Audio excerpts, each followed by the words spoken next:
Entangled. A twisted love triangle. Episode 1. 3 days left. The moment before the storm always feels the most peaceful. Marcus adjusts his navy blue tie in the mirror, admiring how it matches the custom suit he'll wear in 3 days when Isabel becomes his wife. The boutique's soft lighting makes everything look dreamlike. "What do you think?" he asks, turning to Isabel, who's scrolling through her phone on the plush chair behind him. Isabel looks up, her eyes catching his in the mirror. "Perfection," she says with a smile that reaches her eyes, like everything else about this wedding. The tailor pins a final adjustment, and Marcus feels a weight lift off his shoulders. After the year he's had, the betrayal, the broken brotherhood, the nights spent wondering if he'd ever trust again, this moment feels earned. "I'll step out and grab us some champagne," Isabel says, kissing his cheek. "We should celebrate crossing the final item off our list." As she leaves, Marcus catches himself smiling. With Isabel, everything is easy, straightforward, the opposite of what he had with Vanessa. His phone buzzes in his pocket, probably a work email. The architectural firm has been hectic with their new downtown project. He pulls it out, expecting to see his boss's name. The name that appears stops his heart mid-beat. Vanessa. 1 year of silence, and now, 3 days before his wedding, she resurfaces. "We need to talk. It's important. I'll be at Riverview Park at 6. Please come." V. Marcus stares at the screen, his thumb hovering between block and reply. The tailor asks him something about the sleeve length, but his voice sounds distant, underwater. Isabel returns with 2 flutes of champagne, catching the shift in his expression. "Everything okay?" she asks, her voice tinged with concern. Marcus locks his phone. "Just work," he lies, the first significant lie he's told her in their 18 months together. Nothing that can't wait. He takes the champagne, forcing a smile that doesn't reach his eyes. As they toast to their future, all he can think about is his past, and why, after all this time, it's suddenly reaching for him again. At 5:58 p.m., he finds himself at Riverview Park, watching the sunset paint the water gold, and hating himself for coming. Episode 2. Ghosts don't stay buried. Some lies are born from love, others give birth to destruction. The wind off the river carries the scent of approaching rain as Marcus checks his watch for the 4th time. 6:12 p.m. Maybe she won't show. Maybe this is just another one of Vanessa's games. He should leave, call Isabel, tell her everything. "You came." The voice still affects him, even now. Vanessa stands 10 feet away, more subdued than he remembers. Her usual confidence seems dimmed, replaced by something that looks almost like vulnerability. Her dark hair is shorter now, framing a face that once was his entire world. 2 minutes, Marcus says, keeping his distance. "Then I'm leaving." "I wouldn't have reached out if it wasn't important," she says, stepping closer. "You look good. Happy. Cut the small talk, Vanessa. What do you want?" She glances around the park, then back at him. Her eyes are red-rimmed. Has she been crying? "I had to see you," she says, her voice breaking slightly. "Before your wedding?" "How did you?" "Jordan told me." She pauses, gauging his reaction to his brother's name. "Indirectly. Through a mutual friend." The mention of Jordan makes Marcus's jaw tighten. His brother, his former best friend, the man who betrayed him with the woman standing before him. "I don't care what Jordan knows or doesn't know," Marcus says flatly. "We're done here?" As he turns to leave, Vanessa's next words freeze him in place. "I had your baby, Marcus." The world tilts. Marcus slowly turns back to face her, searching for the lie in her eyes. "That's not possible," he says, but uncertainty clouds his voice.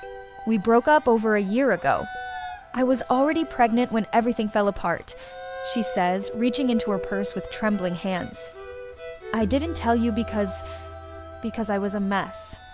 And then after what happened with Jordan, I didn't think you'd believe me." She extends her hand holding a small photograph. Her name is Lily. She's 9 months old. Marcus stares at the photo, a baby with dark curls and eyes that look hauntingly familiar. His heart pounds in his chest as his mind races through calculations and possibilities. "Why now?"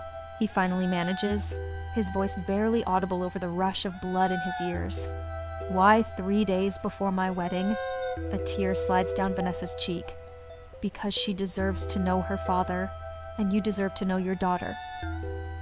The sky opens up, rain beginning to fall as Marcus stands paralyzed, the photo of a child he never knew existed clutched in his trembling hand. Episode 3. Parallel Paths. The most dangerous games are played with the people who don't know their pieces. Jordan's apartment is a study in minimalism, sleek furniture, neutral tones, everything in its place. Like his brother, he's always preferred order over chaos, control over surprise.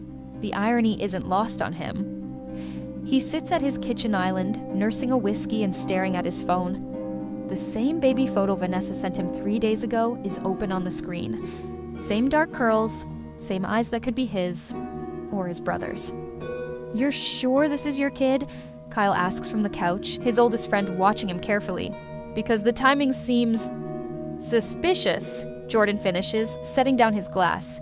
"Yeah, but the dates check out right around when everything went to hell." Kyle moves to the island, studying the photo.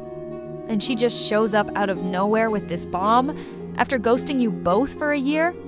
Jordan runs a hand through his hair. "She said she was scared, that she didn't know whose it was at first. And now? She says she's pretty sure it's mine, but wants to do a paternity test to be certain." Kyle looks skeptical. "Right before your brother's wedding? Come on, man."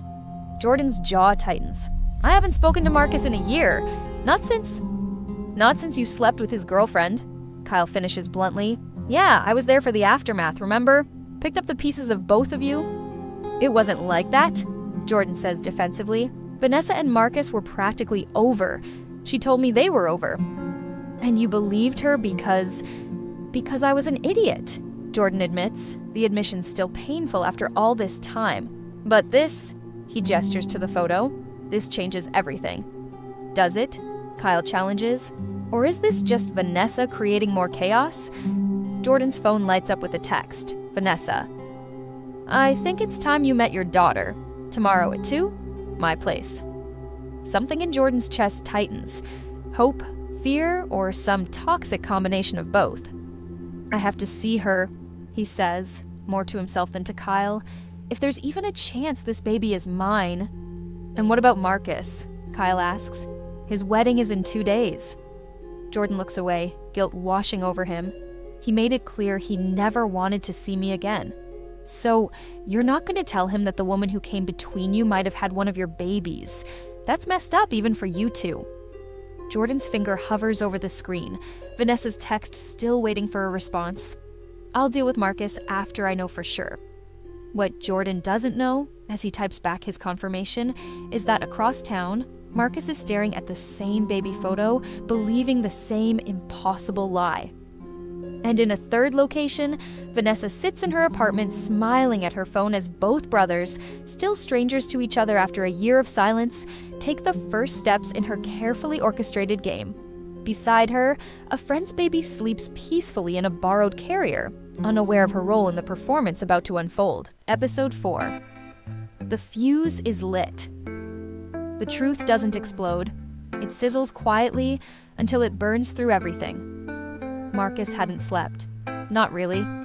The morning sun spilled across the apartment like it was mocking him, bright and cheerful, in stark contrast to the storm spiraling in his mind. The photo of the baby sat on his desk, partially hidden beneath blueprints for the downtown project. He couldn't stop looking at it. The curls, the eyes, that tiny gummy smile. He didn't know what to believe. Vanessa had always been chaos wrapped in a beautiful smile, but this felt nuclear. The fact that it might be true, that it could be his, was enough to tilt his world sideways. He ran a hand through his hair, still in yesterday's clothes. His phone buzzed with a calendar reminder. Dinner with Isabel's parents, 6 p.m. He silenced it without looking. He couldn't sit at that table tonight, not while his life was possibly splitting in half. He needed time, space, the truth. But mostly, he needed to stop lying to Isabel. The silence was louder than any fight she had ever experienced. Isabel stood in their walk-in closet, slipping on a pair of gold hoops, catching her reflection. She didn't look like herself, more like someone pretending to be okay. She'd woken up alone. Marcus's side of the bed had barely been touched. He'd mumbled something about work and deadlines before ducking out with barely a kiss. But it wasn't work. She knew him better than that. He was pulling away 2 days before their wedding. Her hand drifted to her stomach, resting gently over the soft curve that hadn't quite shown itself yet. Their baby! She was going to surprise him. A honeymoon gift. She'd even practiced how she'd say it. But now she wasn't sure if telling him would be a gift or a burden. What if he was changing his mind about the wedding? What if he didn't want this life anymore? She blinked back sudden tears and inhaled deeply. Not yet. Don't cry yet.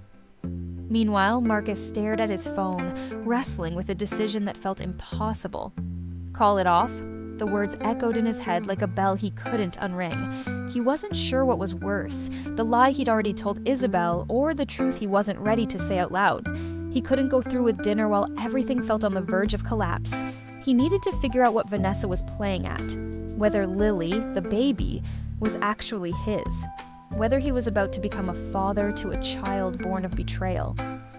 He couldn't ask Isabel to walk into that mess with him. So he did what he thought was right. He canceled. A short text. I'm sorry, can we reschedule dinner with your parents? Something came up at work. He tossed the phone on his desk and buried his face in his hands, hating himself. Back at the apartment, Isabel was getting ready for the evening when her phone buzzed. The text hit harder than it should have. Something came up at work. She stared at it for a long time before locking her phone and setting it down. Part of her wanted to march into his office and demand the truth. The other part, the scared part, knew the truth might hurt more than the silence.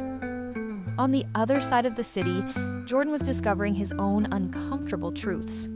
Vanessa's apartment smelled like lavender and something artificial, like air freshener sprayed over something rotten. Jordan stood awkwardly in the middle of her living room, glancing around. "Where is she?" he asked. "In her room, napping," Vanessa said sweetly, motioning toward the closed door. "We just got back from the park. She loves the swings." Jordan didn't answer. Something about this whole setup felt off. Too tidy, too staged. He spotted the diaper bag in the corner and walked over casually. A pink tag stuck out from the zipper. Emily. "Her name's Lily, right?" he asked, not turning around. Vanessa's voice didn't skip a beat. It was a gift from a friend. She couldn't find one with the right name. Jordan turned, watching her carefully now. Smiled that old smile. The one that used to melt him. Now it just made his stomach tighten. "You're quiet," she said, crossing the room slowly. "What's going on in that head of yours?" He held up the baby photo she'd sent. "Is she mine?" Vanessa blinked, then tilted her head. "Do you want her to be?" "Answer the question." Vanessa walked past him, brushing her fingers lightly over his arm. "What if she's both of yours?" she whispered. "Can you imagine the two of you raising her together? The family you were always meant to be?" Jordan stiffened. "That's not funny." "I'm not joking." Her tone was light, but something dark flickered in her eyes. "Maybe it's fate." Jordan took a step back, suddenly needing distance. Something wasn't right. He had come here to find clarity. Instead, he was drowning in more questions. Hours later, as evening settled over the city, Isabel made a discovery that would change everything. The apartment was quiet when she returned. Marcus wasn't home. Not surprising. She moved toward the bedroom, her heart heavy, her head full of doubts. She needed to breathe, to think. She noticed the corner of a photo sticking out from his coat, draped over a chair. Curiosity, no, instinct, made her reach for it. It was a baby. Dark curls, big eyes. She stared at it, her heart stopping, the room tilting slightly beneath her feet. There was no node, no explanation. Just the truth, sitting there, quiet and devastating. Was this baby his? Why did he have a photo of her? She sat down on the edge of the bed as tears began to fall. For the first time in 18 months, Isabel felt like a stranger in her own love story.